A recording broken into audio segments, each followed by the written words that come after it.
Spooky games. Spooky. Ooh. Ooh. It's gonna sound weird. It's gonna go for the weird aspect. He's not scared.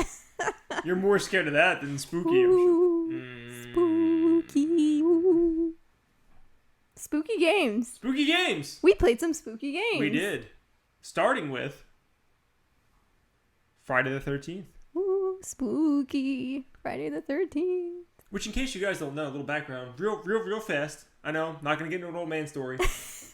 Filmed in the great state of New Jersey. The real movie. Oh, really? The original? Yeah. All that? Yeah. Ah.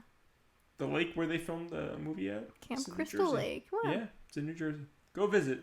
Did you visit it? No. Oh, I'm good. Okay, well. But yeah, it's there. Yeah, Friday the 13th. Ooh. Cool. So this was... I don't remember playing this game when I was younger. I could have, but I really don't think that I did.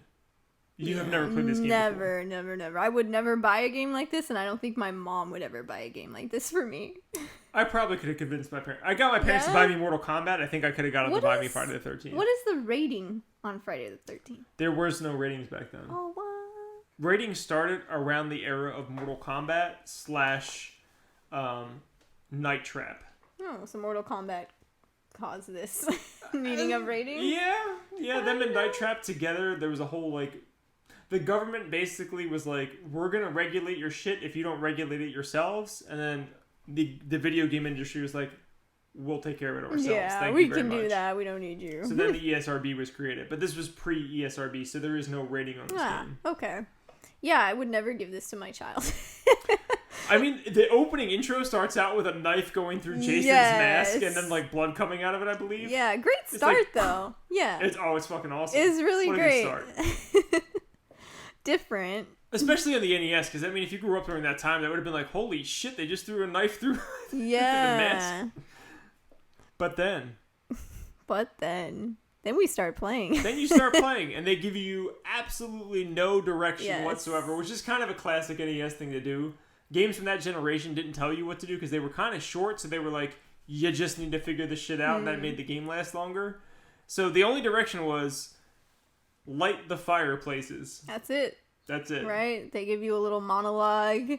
Go get a torch. You get this torch and... It doesn't even tell you what you do with the torch, right? No, it doesn't. It just tells you to get a torch. I had to read about the torch later, I think. I don't even think it told you to do that. It just said to light the fireplaces, which is like, okay. Dang. Yeah, we're lucky, like, playing this game now. We were able to Google a lot of things on how to do it. Oh, I could not imagine playing this game back in the day. I would say we played for 30 minutes by ourselves. Yeah, about 30 minutes. We were like, okay, what the fuck is happening? Yeah. The timer started immediately. Like, I noticed there was a countdown because Jenny started playing the game. About 20 seconds in, it starts beeping in the left corner, right? Yeah, you're like, what is happening? And eventually you start to realize, if you don't Google this shit ahead of time, or maybe if we had, I don't have the manual to the game, so if we had the manual, it might have... Right, it might have... Oh yeah, manuals were a thing. They were a thing, and they actually did explain shit in the game. Yeah, they did. So if we had the manual, it was possible that told us some more information. Yeah. But a timer just started, we're like, jumping what's happening? in, oh my god, no idea. Your friends are dying for some reason. Well, it could be you, too. Yeah. Jason is attacking someone. Yeah. And you don't know if it's going to be you or if it's going to be one of your other, what do they call them? Not camp mates. Yeah, camp counselors. Camp counselors. Yeah. Not camp mates. Who's a camp mate? Camp mates.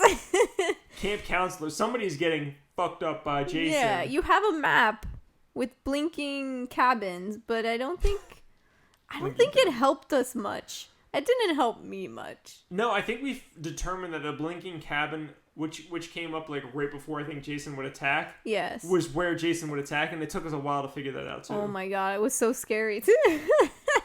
Well, we didn't know if he could even enter the cabins. When we were first discovering what a blinking cabin was, then we discovered you get jumped by Jason when you go into these blinking cabins. It felt like for quite a while, the blinking, or the cabins in general, were like safe spaces where Jason couldn't attack you. That's what we thought, yes. Because when you started playing, you were attacked by Jason probably within, I would say, a minute or two. Because you must have been one of the first counselors that was chosen. So. But he attacked you outside. Yeah. and then you got attacked again outside. Yeah. And then we just, in our heads, we established, figured like, oh, you can't get attacked in we the never cabins. saw Jason in a cabin once. Until he did. Until it did happen. That's when I started playing. Yeah, and that actually scared me. I was like, oh, shit. We were shook. Yes. Wasn't ready for that one. Yeah, I don't know what it was about that really gets you in depth, really immersed. I don't know. It did. I got surprisingly immersed for like an old school game like that. Yeah, for a game that has like unrealistic looking graphics and stuff, it was just like, holy shit. It was a little unnerving. There was a lot of times I was just like, I don't know what's gonna happen. And I think that was part of it. It was an older game that I even haven't played, so we had no idea how to play this game, and I think that was part of the excitement. Was, man, we don't know when this is gonna happen, or what's gonna happen, or how it's gonna happen. And that's the great part of like not even knowing how to do anything. We didn't know how to light fireplaces or do much, you know. Especially in, like, if you played like the old Resident Evil games, like there would be safe spaces, like the rooms that had typewriters were usually safe spaces. Yeah. Like you can go if there's a typewriter. I'm not going to get attacked in this room. And I kind of felt that way about the cabins. That's for a while. what I thought, too. That threw that whole idea out in the fucking water as soon as I figured that out. And then completely the visuals changed, too. That was the first time I saw, like, you know, when you're moving around the cabin and it kind of, like, one frame by frame. That was so different for me. And a little creepier, too. Because you're you like... know what's happening. You're like, what was happening? I was like, you're walking around the cabin. It's just taking... Yeah, it's taking but the it NES looks a second like... to, like, move. It looks like someone's flipping through pictures. Yes. Yes, it's such a slow frame rate. But I feel like that adds to the scare factor 100%. So you don't know what you're going to see in the next picture? Yeah, and then that's when Jason jumped us, and yeah, that worked. That worked to scare me. It actually, it did a surprisingly good job of scaring us, even though it was an old NES game from the 80s. The music was great, too. Yes, throughout the absolutely. entire game. Weird, like, do-do-do-do-do. Yeah, I don't even know how to explain it. That 8-bit always kind of, like, freaks me out, though, a bit. A little uneasy. Sounds like home to me. Oh, my God. You and your friends are dead. That's how the game ends when you die. We didn't beat the game. We only played it for probably like an hour, maybe an hour and a half. But what an end screen. That's so weird because NES was like such a family friendly system at the time. Like it's so weird seeing that on a Nintendo. They could have done something different, I feel too, like a nice ending or something. I mean, there's not gonna be enough. I mean, I guess it's Jason a horror just murdered game. You.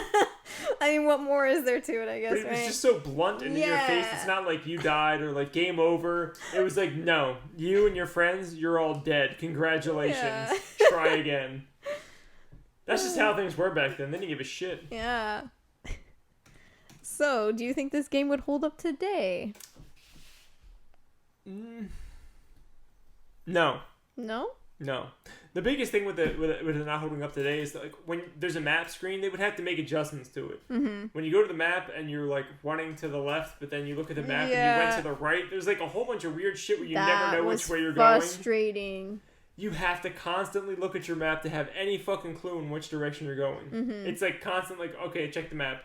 You go like one or two screens over, like, all right, check the map, make sure we're going in the right direction. They would have to make adjustments to the game for it to be workable today. Simplified, yeah. And if they fix those things, I think it would be okay. It's still not to the level like Resident Evil. They still scared me at some points. Yeah, I think it was still really scary. Yeah, it would need a remaster, definitely. Maybe just a few changes. Really? I don't know. And a little tutorial would be nice. Maybe for first time playing. I need a tutorial. I'm you Gen Zer. I'm sorry. I didn't need the tutorial. I figured that shit out. I was like, the clock's beeping. That means something. I get it. But it added to the scare factor, not knowing what's going on. I think so. I think it helped. Not knowing was part of the fun. But speaking of scare factor... What would you rate this on our Spook Meter today? So the Spook Meter is between 1 to 5. 1 to 5, yes. How spooky would you think it is? I'm going to give it a 3. 3? Right in the middle. Yeah, I want to give it a 3. I got scared at some points. Yeah, we got scared. We were a little freaked out. A little uneasiness. It wasn't like terrifying. Like we had to stop playing for a while. Yeah, I'm going to give it a 3. Yeah, I'll go with 3. And 3 is surprising, because I expected it to be like a 1 or a 2. Yeah, especially being an older game. I was like, I'm not going to get scared. No doubt.